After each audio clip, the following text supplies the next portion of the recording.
अथ श्री पुरुष सूक्ता। हरिः ओम्।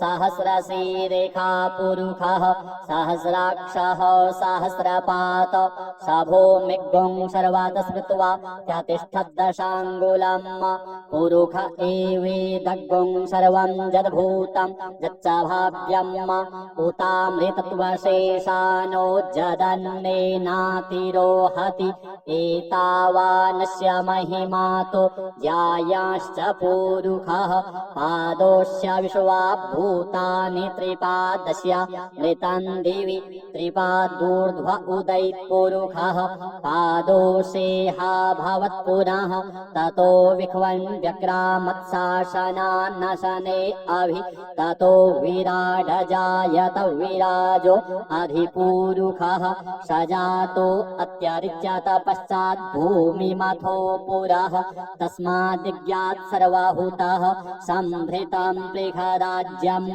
पशुस्ताश्चक्रे वायव्यानारण्याग्राम्याश्च तस्माद्ज्ञात् सर्वभूतानि च सामानि जज्ञिरे छन्दागुंसि जज्ञिरे तस्माद्यजुस्तस्माद्दजायत तस्माद्दश्वा अजायन्त जेकेचोभयादतः गावो हजज्ञिरे तस्माज्जाता अजावयः तं जज्ञाम्बरेः क्षिप्रौक्षन् पुरुषं जातमग्रतः तेन देवा अयजन्त साध्या विखयश्च यत्पुरुषं व्यदधुः कतिधाभ्यकल्पयन् मुखं किमस्यासीत् किं बाहु किमूरुपादा उच्येते ब्राह्मणोऽस्य मुखमासीत् बाहुराजन्यः कृतः ऊरु तदस्याजद्वैश्यः पद्भ्यागुंशूद्रो अजायत चन्द्रमा मनसो जातश्चक्षोः सूर्यो अजायत श्रोत्राद्वायुश्च प्राणश्च मुखादग्निरजायत नाभ्या आसीदन्तरिक्षगं शीर्ष्णोर्द्योः समावर्तत पद्भ्यां भूमिर्दिशः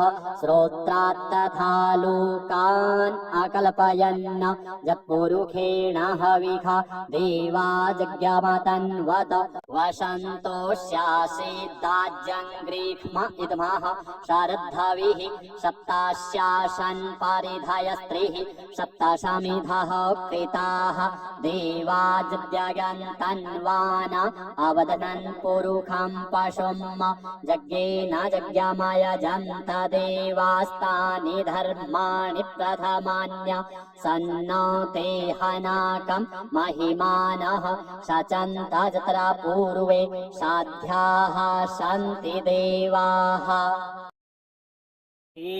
सत्यनारायणाष्टकम् आदिदेवं जगत्कारणं श्रीधरं लोकनाथं विभुं व्यापकं शङ्करं सर्वभक्तेष्टदं मुक्तिदं माधवं सत्यनारायणं विष्णुमीशं भजे सर्वदा लोककल्याणपारायणं देवगोविप्ररक्षार्थसद्विग्रहं दीनहीनात्मभक्ताश्रयं सुन्दरं सत्यनारायणं विष्णुमीशं भजे दक्षिणे यस्य गंगा शुभा शोभते राजते सारमा यस्य वामे सदा यः प्रसन्नाननो भाति भव्यश्च तं सत्यनारायणं विष्णुमीशं भजे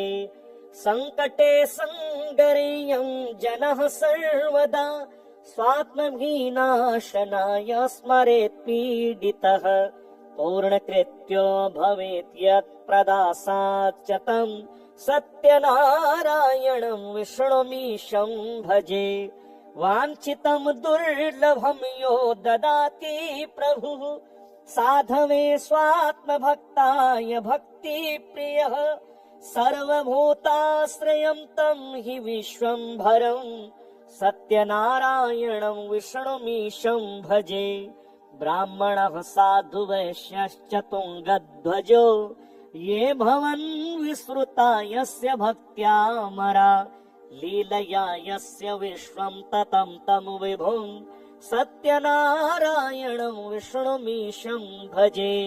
येन च ब्रह्म बाला तृणं धार्यते सृज्यते पाल्यते सर्वमेतज्जगत् भक्तभाव प्रियं श्रीदयासागरं सत्यनारायणं विष्णुमीशं भजे। सर्वकामप्रदं सर्वदा सत्प्रियं वन्दितं देववृन्दैर्मुनीन्द्रार्चितं पुत्रपौत्रादि सर्वेष्टदं शाश्वतं सत्यनारायणं विष्णुमीशं भजे। अष्टकं सत्यदेवस्य भक्त्या नरः भावयुक्तो मुदाय स्त्रिसन्ध्यं पठेत् तस्य नश्यन्ति पापानि तेनाग्निना इन्धनानिव शुष्काणि सर्वाणि वै। श्रीचन्द्रस्तोत्रम्। नमश्चन्द्राय सोमाय इन्दवे कुमुदबन्धवे विलोहिताय शुभ्राय शुक्लाम्बरधराय च त्वमेव सर्वलोकानामाप्ययनकरः सदा क्षीरोद्भवाय देवाय नमः शङ्करशेखर। युगानां युगकर्ता त्वं निशानाथो निशाकरः संवत्सराणां मासानां ऋतूनां तु तथैव च ग्रहाणां च त्वमेकोऽसि सौम्यः सोमकरः प्रभुः। ओषधीतपते तुभ्यं रोहिणीपतये नमः। इदं तु पठते स्तोत्रं प्रातरुत्थाय यो नरः दिवा वा यदि वा रात्रौ बद्धचित्तो हि यो नरः न भयं विद्यते तस्य कार्यसिद्धिर्भविष्यति। अहोरात्रकृतं पापं पठनादेव नश्यति। द्विजराजो महापुण्यस्तारापतिर्विशेषतः ओषधीनां च यो राजा स सोमः प्रीयतां मम। ये सत्यनारायणाष्टकम्। आदिदेवं जगत्कारणं श्रीधरं लोकनाथं विभुं व्यापकं शङ्करं सर्वभक्तेष्टदं मुक्तिदं माधवं सत्यनारायणं विष्णुमीशं भजे। सर्वदा लोककल्याणपारायणं देवगोविप्ररक्षार्थ सद्विग्रहं दीनहीनात्मभक्ताश्रयं सुन्दरं सत्यनारायणं विष्णुमीशं भजे। दक्षिणे यस्य गङ्गा शुभा शोभते राजते सारमा यस्य वामे सदा यः प्रसन्नाननो भाति भव्यश्च तं सत्यनारायणं विष्णुमीशं भजे। सङ्कटे सङ्गरेयं जनः सर्वदा स्वात्मविनाशनाय स्मरेत् पीडितः पूर्णकृत्यो भवेत् यत् प्रदासात् च तं सत्यनारायणं विष्णुमीशं भजे। वाञ्छितं दुर्लभं यो ददाति प्रभुः साधवे स्वात्मभक्ताय भक्तिप्रियः सर्वभूताश्रयं तं हि विश्वम्भरं सत्यनारायणं विष्णुमीशं भजे। ब्राह्मणः साधु वैश्यश्च तुङ्गध्वजो ये भवन् विस्मृता यस्य भक्त्यामरा लीलया यस्य विश्वं ततं तं विभुं सत्यनारायणं विष्णुमीशं भजे। येन च ब्रह्म बाला तृणं धार्यते सृज्यते पाल्यते सर्वमेतज्जगत् भक्तभाव प्रियं श्रीदयासागरं सत्यनारायणं विष्णुमीशं भजे। सर्वकामप्रदं सर्वदा सत्प्रियं वन्दितं देववृन्दैर्मुनीन्द्रार्चितं पुत्रपौत्रादि सर्वेष्टदं शाश्वतं सत्यनारायणं विष्णुमीशं भजे। अष्टकं सत्यदेवस्य भक्त्या नरः भावयुक्तो मुदा यस्त्रिसन्ध्यम् पठेत् तस्य नश्यन्ति पापानि तेनाग्निना इन्धनानिव शुष्काणि सर्वाणि वै। श्रीचन्द्रस्तोत्रम्।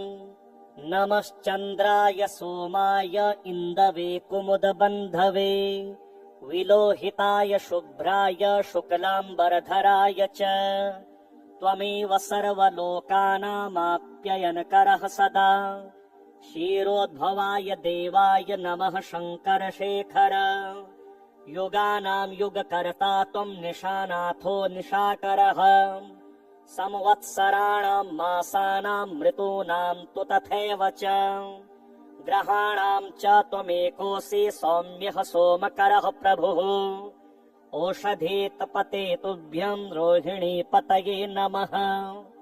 इदं तु पठते स्तोत्रं प्रातरुत्थाय यो नरः दिवा वा यदि वा रात्रौ बद्धचित्तो हि यो नरः न भयं विद्यते तस्य कार्यसिद्धिर्भविष्यति अहोरात्रकृतं पापं पठनादेव नश्यति। द्विजराजो महापुण्यस्तारापतिर्विशेषतः ओषधीनां च यो राजा स सोमः प्रीयतां मम।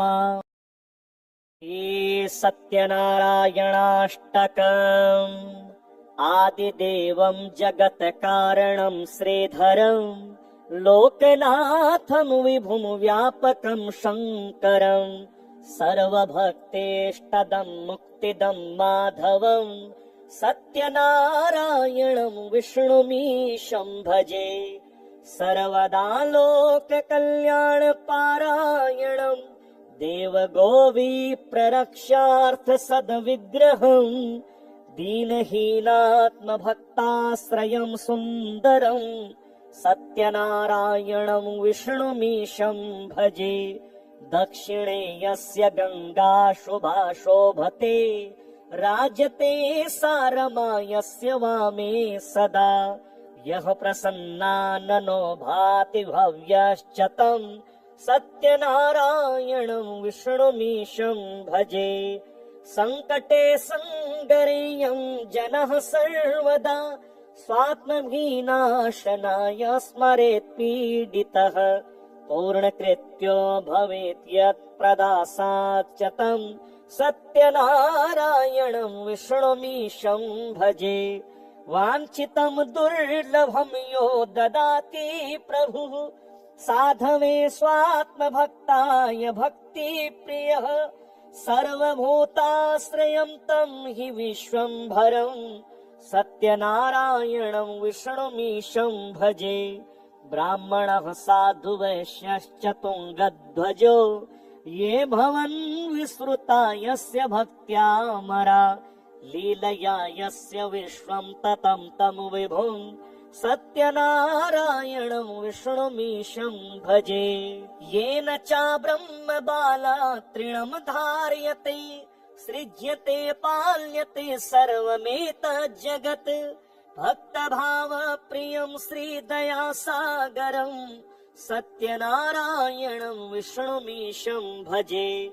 सर्वकामप्रदं सर्वदा सत्प्रियं वन्दितं देववृन्दैर्मुनीन्द्रार्चितं पुत्रपौत्रादि सर्वेष्टदं शाश्वतं सत्यनारायणं विष्णुमीशं भजे। अष्टकं सत्यदेवस्य भक्त्या नरः भावयुक्तो मुदा यस्त्रिसन्ध्यं पठेत् तस्य नश्यन्ति पापानि तेनाग्निना इन्धनानिव शुष्काणि सर्वाणि वै। श्रीचन्द्रस्तोत्रम्। नमश्चन्द्राय सोमाय इन्दवे कुमुदबन्धवे विलोहिताय शुभ्राय शुक्लाम्बरधराय च त्वमेव सर्वलोकानामाप्ययनकरः सदा क्षीरोद्भवाय देवाय नमः शङ्करशेखर युगानां युगकर्ता त्वं निशानाथो निशाकरः संवत्सराणां मासानां ऋतूनां तु तथैव च ग्रहाणां च त्वमेकोऽसि सौम्यः सोमकरः प्रभुः ओषधीतपते तुभ्यं रोहिणीपतये नमः। इदं तु पठते स्तोत्रं प्रातरुत्थाय यो नरः दिवा वा यदि वा रात्रौ बद्धचित्तो हि यो नरः न भयं विद्यते तस्य कार्यसिद्धिर्भविष्यति। अहोरात्रकृतं पापं पठनादेव नश्यति।